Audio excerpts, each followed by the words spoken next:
Why is it so hard to change?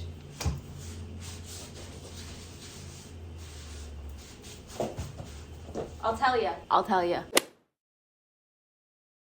Why is it so hard to change? You have anxiety, or you're sad, or you keep overeating, or whatever the case may be. Why can't you just be like, right now, like, okay, I'm going to change that. It's never going to happen again with your conscious mind in this moment. Why can't you just do that? Why is it so difficult to freaking do that? The reason why it's so hard to change is because we have a brain.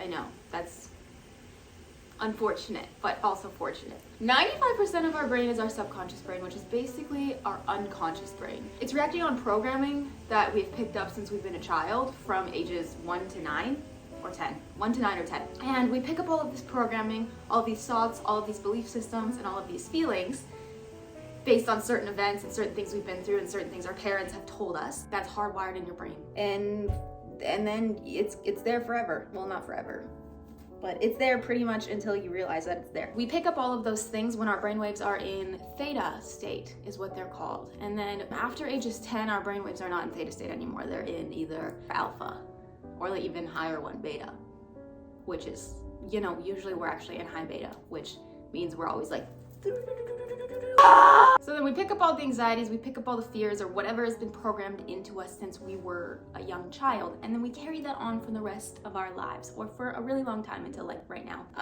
The only way to go back and change that is to access the subconscious brain, which is 95% of our brain, and the other is the 5% conscious, which means we're just by saying like right now, like, oh, I'm going to change, I am not going to be stressed, I'm not going to eat that donut. You are basically trying to fight 5% with the 95%. So how do you get back to that 95%? Well, you have to get back to the brainwave state that picked it up, which is theta. How do you get back to theta if you're not a child? Because your brain is no longer a sponge. It's no longer absorbing everything. It's already learned its things since it was from 0 to 10 or 9. 3 ways to change the programming so you can become the person that you want to become and not be stuck into who you accidentally became. Also, side note, don't blame your parents for this. They only knew what they knew at the time in which they did this to you.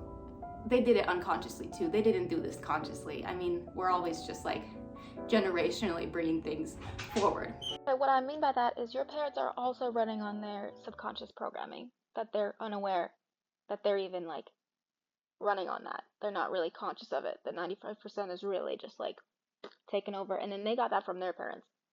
So when I say don't blame them, I mean they really couldn't help it. Like, they got it from their parents, so blame their parents.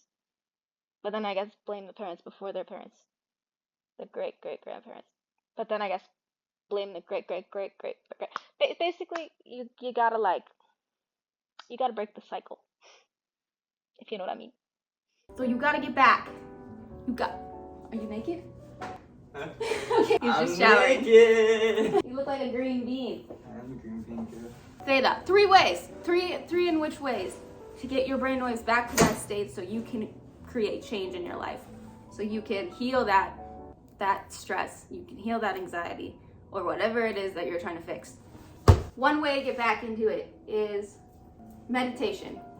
Brings your brainwaves back to theta, and then you can unprogram and reprogram yourself. Your child self. That's what people call healing your inner child. 2. For what? Oh, hypnotism. Hypnosis? Self-hypnosis? That's basically what meditation is.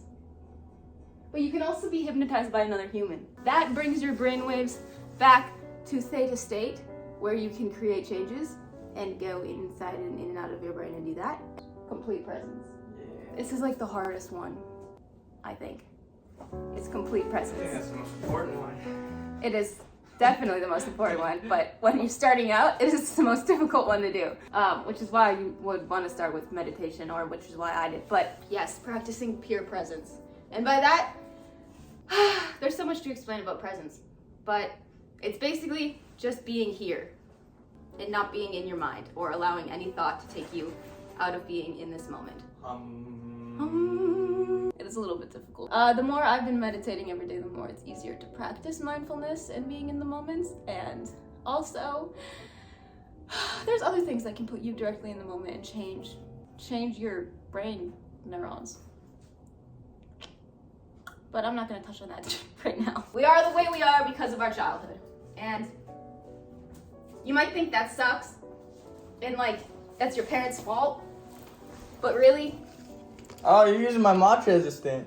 yeah, I'm using your mantra. I was like, where's my mantra? I was looking everywhere for it. But really, since you know this information now, it is up to you to change. If you want to change. If you don't want to change, that's okay too. We all process things at different times and we all have different traumas and grow up in completely different ways. So take your time. You're exactly where you need to be in this exact moment. Okay, cool.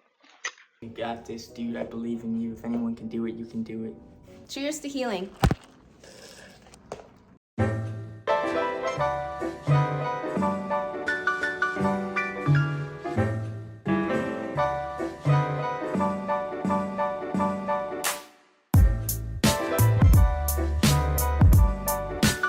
Is that a stain or is that a shadow? Oh my gosh, it's a stain.